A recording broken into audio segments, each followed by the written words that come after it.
thoughts on Niners, let Williams go, sign Lindsey, trade down and draft OT in round 1, DB round 2, OT's Alabama, Alex Leatherwood, and Texas Samuel Cosme. I don't know, but let's. I'm not into the idea of signing Corey Linsley. I think that's who he means here. Mhm.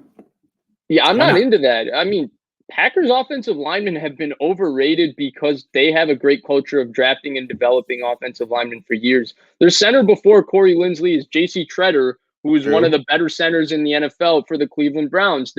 Remember Josh Sitton, T.J. Lang, how many different guys came out of there. Balaga just went and got paid with the Chargers, and he hasn't done much. So I'm not really into this idea of going and paying the big dollar for Corey Linsley. He's a very good center, but I don't think that he's going to be worth just throwing a giant bag at him. What about David Andrews from New England? So he's a bit more interesting, right? But Yeah. I think it would depend on price, but I like him a bit more. I haven't watched too much of him, but from what I understand from when I've watched, he's a very good run blocker, not the greatest pass blocker. So okay, what about Alex Mack?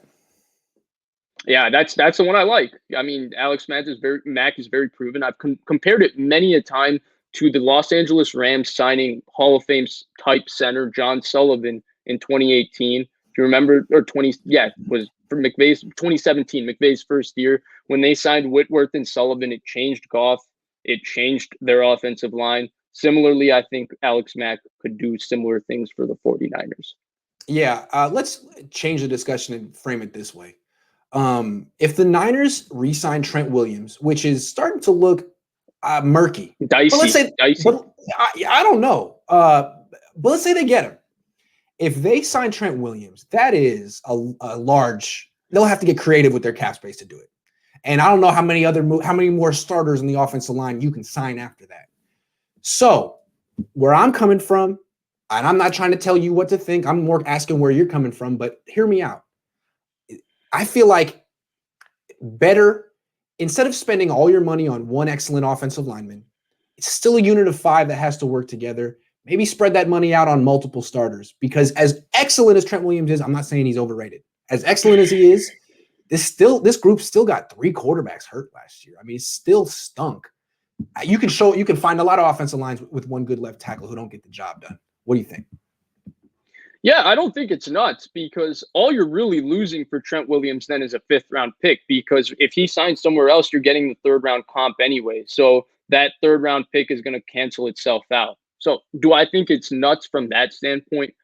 No, but I think the big thing is, and I was listening to Chris Sims talk this morning, and he said Kyle Shanahan puts more on his left tackle in terms of what he asked him to do in pass protection on an island and what he asked him to do in the run game than any other position maybe in the entire NFL. And it holds true if you look at the left tackles Kyle has coached. It's starts with Dwayne Brown in Houston, who's close to a Hall of Fame player. Joe Thomas, who is a Hall of Fame player, Trent Williams, who is nearly a Hall of Fame player or a Hall of Fame player. We're talking some of the best left tackles of the era he's coached. So I think the big thing would be, who are you getting to replace him? Now, if you're telling me that replacement is going to be, I mean, I haven't really looked at them yet, but people seem to say that this tackle draft is almost as good as last year. When last year I thought Jedrick Wills was generational, people seem to think that Penei Sewell, Rashawn Slater, and Elijah Vera Tucker are also all very, very, very good prospects. Mm-hmm. So if you really like one of them, go get one of them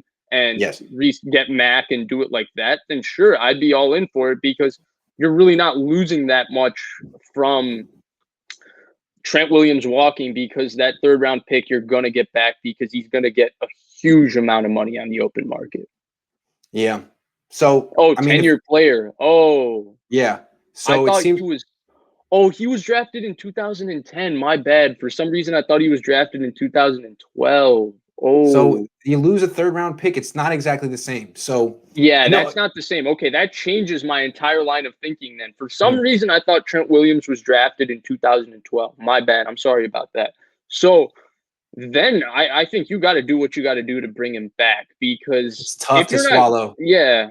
It's tough to swallow what you gave up for him and then just letting him walk and not being better at that spot. Yeah, I mean, did the Niners essentially do that with Emmanuel Sanders? Did they get a comp pick for him? Yeah, they did. They got a They fifth, did. right? They got a They're getting a fifth. fifth this year. Yeah. Okay. Okay. All But right. Well. with yeah, Yeah. I just, but at if they least could with get Sanders, Alex Mack and some really good Brandon Scherf for the price of Trent Williams, and then get a rook, put Slater at left tackle, put Brunskill at left tackle. I don't know. I think Scherf is going to reset the Yeah, guard market. I probably, really think so. This is one probably. of the best Yeah, guards in the NFL. Yeah. yeah.